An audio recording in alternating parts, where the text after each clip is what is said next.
السلام علیکم ناظرین، میرا نام ہے احمد علی اور آپ دیکھ رہے ہیں ناظرین احمد علی نیوز چینل۔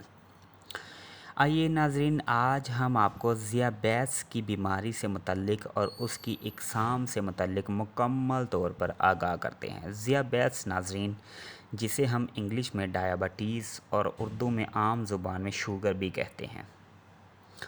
ناظرین، ذیابیطس ایک ایسا مرض ہے جس میں مبتلا افراد کے خون میں گلوکوز کی سطح نارمل سے زائد رہتی ہے۔ اس کی وجہ سے ناظرین دل کی بیماریوں اور اس کی پیچیدگیوں کے خطرات ہر وقت سر پر منڈلاتے رہتے ہیں۔ تاریخ بتاتی ہے کہ ذیابیطس کا آغاز بھی ہمارے پڑوسی ملک بھارت میں دوسری صدی میں ہوا ناظرین۔ اس زمانے کے ایک وید نے نہ صرف اس کی تشخیص کی بلکہ اس کی کلاسیفیکیشن بھی بتا دی ناظرین، جسے ذیابیطس ٹاپ 1 اور ذیابیطس ٹاپ 2 میں بتایا گیا۔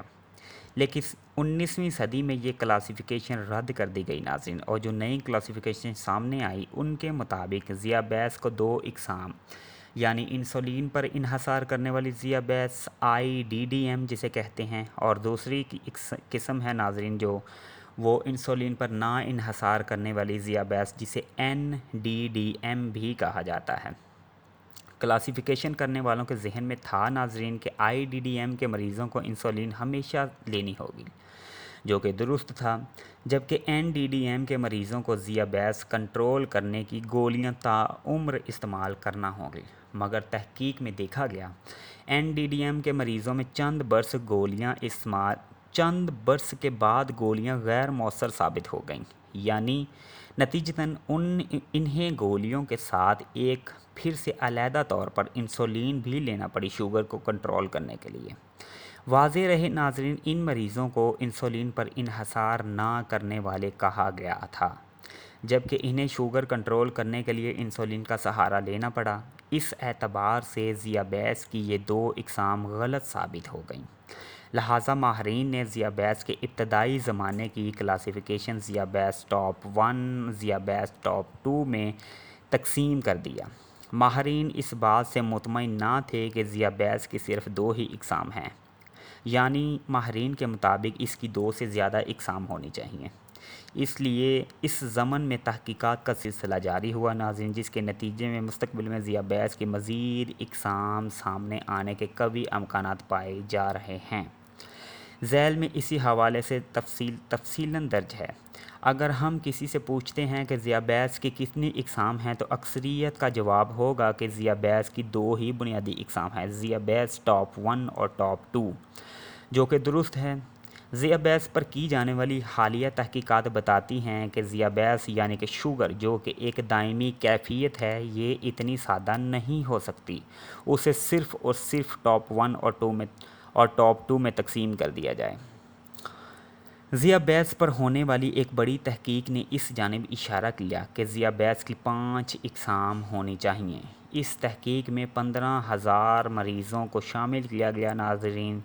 یہ وہ افراد تھے جنہیں حال ہی میں ذیابیطس یعنی شوگر کی بیماری کی تشخیص ہوئی تھی۔ اس تحقیق میں جن عوامل کو دیکھا گیا ان میں عمر، باڈی ماس انڈیکس، میٹابولک کنٹرول کا لیول، بیٹا سیل خلیات کی اینٹی باڈیز کی موجودگی اور انسولین مزاحمت شامل تھے ناظرین۔ اس تحقیق کے نتائج نہ صرف ذیابیطس کے پائے جانے والے بنیادی عوامل سمجھے جاتے ہیں، بلکہ ذیابیطس کی پیچیدگیوں کے ساتھ ساتھ زیادہ اچھا اور انفرادی علاج بھی لیا جا سکتا ہے۔ آئیے ناظرین، نمبر 1 کی قسم سے آپ کو آگاہ کرتے ہیں، جس کا نام ہے شدید آٹو امیون ذیابیطس۔ ذیابیطس کی یہ اول قسم ہے جسے سیڈ یعنی سیویر آٹو امیون ڈائبٹیز بھی کہتے ہیں۔ واضح رہے ناظرین، یہ ذیابیطس ٹاپ 1 کہلاتی ہے، یعنی کہ پہلی قسم کہلاتی ہے۔ اس قسم میں مبتلا مریضوں کا امیون سسٹم لبلبے کے بیٹا خلیات تباہ کر دیتا ہے۔ بیٹا خلیات دراصل انسولین پیدا کرنے کا کام انجام دیتے ہیں۔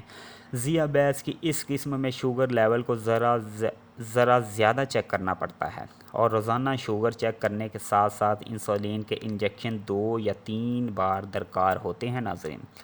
انسولین ہی اس ٹاپ کا پہلا اور آخری علاج ہے۔ آئیے ناظرین، دوسری قسم سے آپ کو آگاہ کرتے ہیں، جس کا نام ہے شدید انسولین کی کمی والی ذیابیطس۔ یعنی کہ شدید انسولین کی کمی والی شوگر۔ شدید انسولین کی کمی والی ذیابیطس جسے SIDD یعنی سیویر انسولین ڈیفیشنٹ ڈائبٹیز بھی کہا جاتا ہے ناظرین۔ اس ٹاپ سے تعلق رکھنے والے افراد ذیابیطس ٹاپ 1 جیسے ہی ہوتے ہیں۔ اس قسم میں مبتلا مریضوں کا وزن زائد نہیں ہوتا، لیکن ان کا جسم اس قدر انسولین پیدا نہیں کر رہا تھا کہ شوگر کنٹرول کر سکے۔ ان میں جب بیٹا خلیات کے خلاف اینٹی باڈیز دیکھی گئیں تو ذیابیطس ٹاپ 1 کے برعکس موجود نہیں تھیں۔ ذیابیطس کی اس قسم میں انسولین پیدا کرنے والے خلیات خود ہی کم انسولین بنا رہے تھے۔ اس گروپ کے حامل افراد میں بینائی ضائع ہونے کے امکانات زیادہ پائے جاتے ہیں ناظرین۔ ذیابیطس کی یہ قسم بذات ٹاپ 1 جیسی ہی ہوتی ہے، مگر علاج کے لیے اورل یعنی منہ کے ذریعے کھائی جانے والی شوگر کی ادویہ استعمال کی جاتی ہیں۔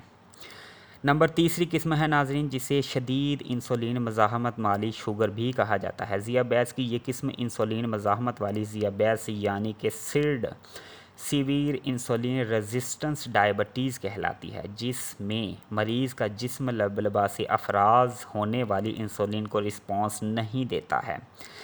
SIRD کے حامل افراد زائد وزن کے حامل ہوتے ہیں، جو ان کی انسولین مزاحمت کا بڑا سبب گردانا جاتا ہے۔